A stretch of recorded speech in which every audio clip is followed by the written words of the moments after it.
आज जब पापा घर आएंगे तो मैं पापा से नहीं बोलूँगी। क्यों गुड़िया, आज फिर क्या हुआ? सुबह मैंने पापा से कहा था कि आज वो मुझे भी साथ ले जाएं। पापा मुझे साथ नहीं लेकर गए। बेटी, आपके पापा को खाना लेने के लिए दूर दूर तक जाना पड़ता है।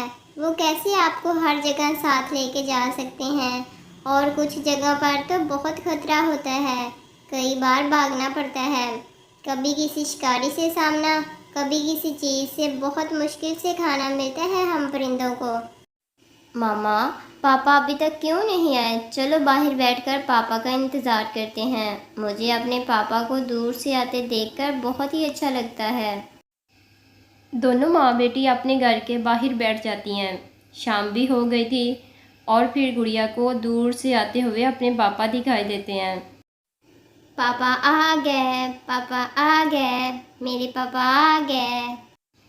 मगर गुड़िया ये कब जानती थी कि आज तो उसका पापा बहुत मुश्किल से घर तक पहुंचा है, क्योंकि उसे किसी शिकारी ने निशाना बना लिया था और पापा चिड़िया अपने खानदान के पास आते ही गिर जाता है। ये क्या हुआ? आपके जिस्म से तो बहुत ज़्यादा खून बह रहा है।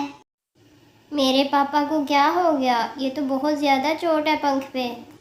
मेरे पास वक्त नहीं है गुड़िया की मामा। उस शिकारी ने तीर से मुझ पर वार किया था और मेरे पीछे ही इस तरफ आ रहा है। मैं बहुत मुश्किल से यहाँ तक पहुँचा हूँ। आप हौसला रखिए, आपको कुछ नहीं होगा। गुड़िया की मामा, आपको मेरी कसम है, मेरी बेटी को लेके किसी दूसरे जंगल चली जाओ। ऐसा कहते हुए पापा चिड़िया मर जाता है। पापा, पापा, मेरे पापा, मुझे छोड़कर मत जाइए। उठो ना पापा, मैं कैसे जीऊँगी आपके बिना। चलो गुड़िया, हमें यहाँ से जाना होगा। खुदा को यही मंजूर था। हमारा बसता हुआ घर उस शिकारी ने उजाड़ दिया। चलो गुड़िया, अपने पापा की बात मानो। आपके पापा अब कभी लौटकर नहीं आएंगे।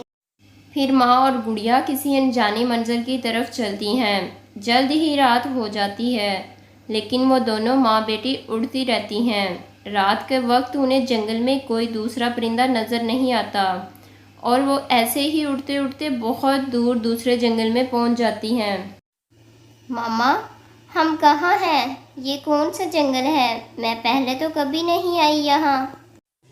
ये सागर वाला जंगल है। मैंने सुना है यहाँ के परिंदे बहुत अच्छे हैं और वो मुसीबत में दूसरों की मदद भी करते हैं। वो सामने घर है, हम रात उसी परिंदे के पास गुजारते हैं। मामा, वो परिंदा हमें अपने घर में रख लेगा क्या? गुड़िया, ये तो वहाँ जाकर ही पता चलेगा। फिर वो माँ और बेटी उस घर की तरफ जाती हैं। वो घर के दरवाजे पर दस्तक देती हैं। इस वक्त कौन आ गया? कौन है बाहिर? मैं चिड़िया हूँ, मुसीबत की मारी हुई। मेरी मदद करें। मैं कैसे मदद कर सकता हूँ आपकी? भैया प्लीज़ दरवाज़ा खोलिए, मुझे आज की रात अपने घर में रख लें। मैं इस चिड़िया को कैसे अपने घर में रख सकता हूँ? अगर गौरी कवि को पता चल गया तो वो मुझसे लड़ाई करेगी। चिड़िया फिर से दरवाजे पर दस्तक देती है। बहन, आपके पीछे जो घर है वो एक कौवे और कवि का घर है। हम किसी भी परिंदे को उनकी इजाजत के बगैर नहीं रख सकते। वो बड़े हैं, आपको उनसे इजाजत लेनी होगी। मामा, आप तो कहती थी कि इस जंगल के परिंदे बहुत अच्छे हैं, लेकिन ये हमारी मदद नहीं कर रहे। चलो बेटा, उन कौवों के पास ही जाते हैं। और वो दोनों फिर से उड़ती हैं और थोड़ी ही दूर उन कौवों के घर पहुंच जाती हैं और वो दरवाजे पर दस्तक देती हैं। लो कालू, फिर आ गया कोई मदद लेने इस वक्त। भोजन पहले ही नहीं है इस जंगल में। मैं देखता हूँ। फिर कालू कौवा बाहर आता है। जी बोलो, किससे मिलना है आपको इतनी रात में? मैं पहाड़ों वाले जंगल से आई हूँ। मेरा शौहर मर गया है। हमारे जंगल में शिकारी आ गया था। हम बहुत मुश्किल से यहाँ तक पहुँची हैं। प्लीज़ मेरी मदद करें। भागो यहाँ से। आई बड़ी मदद लेने वाली। हमारे जंगल में भोजन की बहुत कमी है। हम तो पहले ही भोजन को मर रहे हैं। ये सुनकर कौवी भी बाहर आ जाती है। सुनो चिड़िया, तुम किसी और जंगल में चली जाओ, तुम्हें यहाँ कोई भी नहीं रखेगा, क्योंकि मैंने सबको यहाँ रोक रखा है कि किसी अजनबी को नहीं रखना। ये सुनकर चिड़िया वहाँ से चली जाती है और थोड़ी दूर एक दरख्त पर बैठ जाती है। मामा, आप हमेशा ही कहती थी कि हमें हमेशा दूसरों की मदद करनी चाहिए, फिर ये परिंदे हमारी मदद क्यों नहीं कर रहे?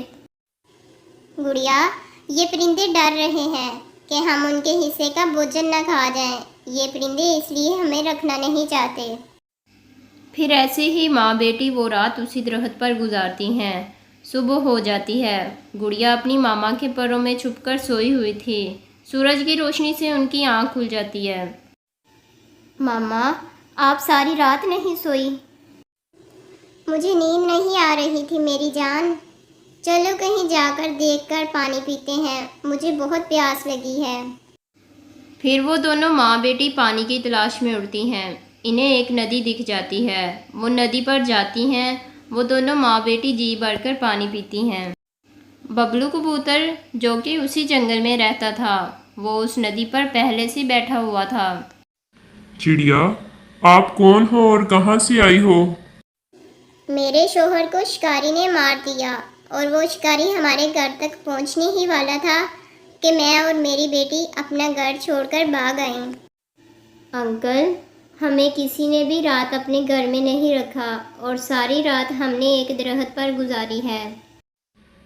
चिड़िया बहन, वो कौवे बहुत जालिम हैं। वो दूसरे परिंदे को यहाँ नहीं रहने देते, लेकिन हम उन परिंदों से नहीं डरते।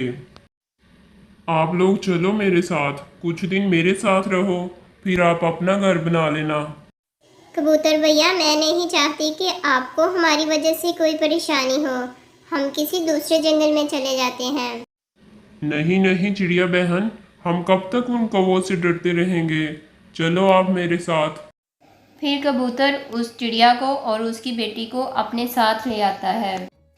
गोरी कौवी और कालू कौवे को जब पता चलता है कि चिड़िया कबूतर के घर में है, तो वो दोनों कबूतर के पास आते हैं। अरे कबूतर, बारिश ना होने की वजह से यहाँ पहले ही भोजन की कमी है और तुम्हें अच्छे से पता है हम किसी अजनबी को अपने जंगल में नहीं रखते, फिर तुम इन्हें अपने साथ क्यों ले आए हो? गोरी बहन, हर परिंदा अपने अपने नसीब का भोजन खाता है और कोई किसी के नसीब का नहीं ले सकता। अगर आपको डर है कि मेरे खाने से भोजन खत्म हो जाएगा, तो फिर ये आपकी गलतफहमी है, क्योंकि आप अपने पीछे आसमान पर देखें। मैं अपने नसीब की बारिश अपने साथ लेकर आई हूँ। फिर गोरी और कालू कौवा बादल देखकर बहुत खुश हो जाते हैं और देखते ही देखते वहाँ बारिश होने लगती है। गोरी बहन, देखा, ये बारिश फिर से बहार लाएगी और जंगल में भोजन ही भोजन होगा। चिड़िया बहन, आप हमें माफ़ कर दें, अब हमें समझ आ गई, हमारे जंगल में शायद आपकी कमी थी, इसलिए बारिश नहीं हो रही थी। ये बारिश हमारे लिए नई ज़िंदगी लेके आई है। आप जहाँ चाहें अपना घर बना सकती हैं और अगर चाहें तो हमारे साथ भी रह सकती हैं। और फिर चिड़िया उसी जंगल में रहने लगती है। जो दुख उसे पहले मिले थे वो भूलने वाले तो ना थे, पर वक्त ही दुखों का मरहम होता है।